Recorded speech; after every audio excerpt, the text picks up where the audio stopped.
everyone, I'm Kevin Ellison. Here's a look at what's going on this week in the news. We begin news from the Vatican. Pope Francis met with 5,000 men and women taking part in events in Rome to mark the close of the year for Consecrated Life, which ends on February 2nd, the feast of the Presentation of the Lord, and also the day for Consecrated Life. Rome Reports was there for this very touching and a bit informal gathering. A huge buzz preceded Pope Francis's entrance at Paul VI Hall.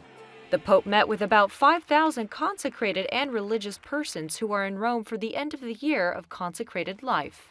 As he does on many occasions, Pope Francis decided to improvise at the last moment. Ho consegnato al Cardinale Prefetto il testo perché è un po' noioso leggerlo. Pope Francis explained that the act of devoting your life to God does not mean excluding yourself from the world to live a comfortable life. They have to be close to both believers and non-believers.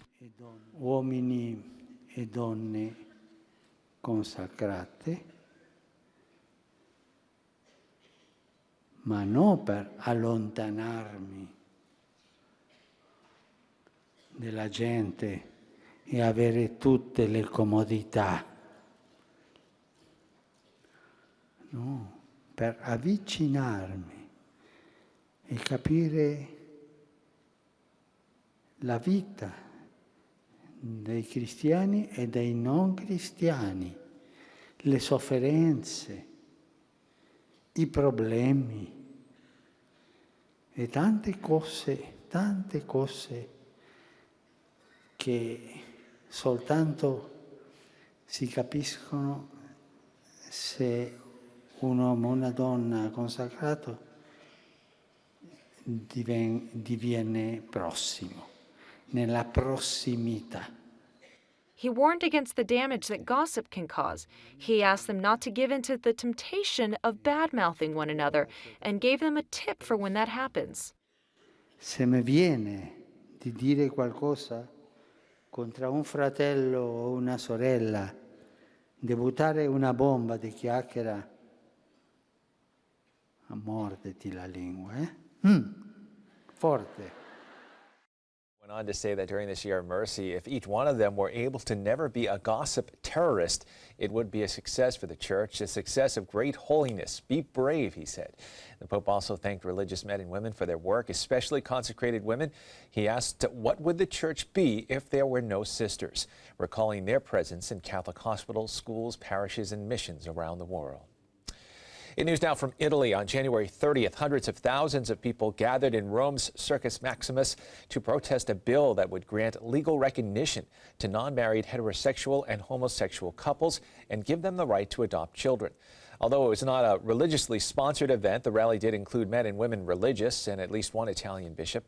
Most of the participants were families who carried signs defending the rights of children to be raised by both a mother and a father. The legislation includes a proposed clause that would allow for a non-biological parent in a homosexual union to adopt a child conceived by his or her partner. The event's organizer, Massimo Gandolfini, told the crowd that the event's aim was not to make war against anyone, but to show that the family cannot become a neglected institution because it keeps society standing. The Family Day rally was credited with helping defeat a similar bill in 2007. It received endorsements from Catholic leaders and politicians in the country. More news now from the Vatican. During his morning mass on Monday, Pope Francis explained the correlation between holiness and humility. Rome Reports has more. In his homily at Casa Santa Marta, Pope Francis said that in order to be holy, it is necessary to be humble, and to be humble, it is necessary to recognize the mistakes and humiliations. He recalled the example of King David, who acknowledged his sin, although the best example of greatest humiliation, the Pope explained, is that of Christ, who allowed himself to be crucified and humiliated by love. Chiediamo al Signore la grazia per ognuno di noi, per tutta la Chiesa, la grazia dell'umiltà, ma anche la grazia di capire che non è possibile essere umile senza umiliazione. The Pope said that King David changed because of his humility. A corrupt heart, he said, is difficult to convert because it does not accept mistakes or errors. Tramite l'umiliazione. And finally in the news, National Catholic Schools Week 2016 began on Sunday, will run until February 6th. The theme this year is Catholic Schools, Communities of Faith, Knowledge, and Service. Archbishop George Lucas of Omaha, Nebraska, chairman of the USCCB's Committee on Catholic Education, said that Catholic schools are a vital aspect of the Church's mission to preach the gospel of Jesus Christ. The observance of Catholic Schools Week began in 1974. Today, about 1.9 million students currently attend nearly 6,600 Catholic schools in the United States.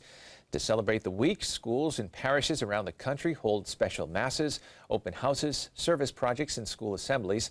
The week also highlights the educational successes of U.S. Catholic schools. An estimated 98% of Catholic school students graduate from high school, and 86% of Catholic school graduates attend college. By the way, all Catholic schools are encouraged to share their events during the week on social media using the hashtag CSW16. Well, that's all the information we have for you at this time. I'm Kevin Nelson. Don't forget, you can keep up to date on Catholic news throughout the week with Catholic Newsbreak right here on the Catholic TV Network.